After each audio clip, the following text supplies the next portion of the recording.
اب مزارات پر یا دیگر مقامات پر لوگ اپنے پیروں کو یا قبروں کو معاذ اللہ اگر سجدہ کرتے ہیں ناجائز کرتے ہیں، حرام کے مرتکب ہیں۔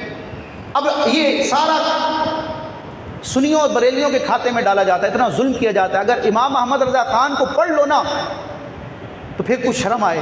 یہ میں آپ کو نہیں کہہ رہا، جو اعتراض کرنے والے ان کو کہہ رہا ہوں۔ امام اہل سنت سے سوال ہوا کہ کیا پیر کو غیر خدا کو سجدہ کیا جا سکتا ہے تعظیم والا؟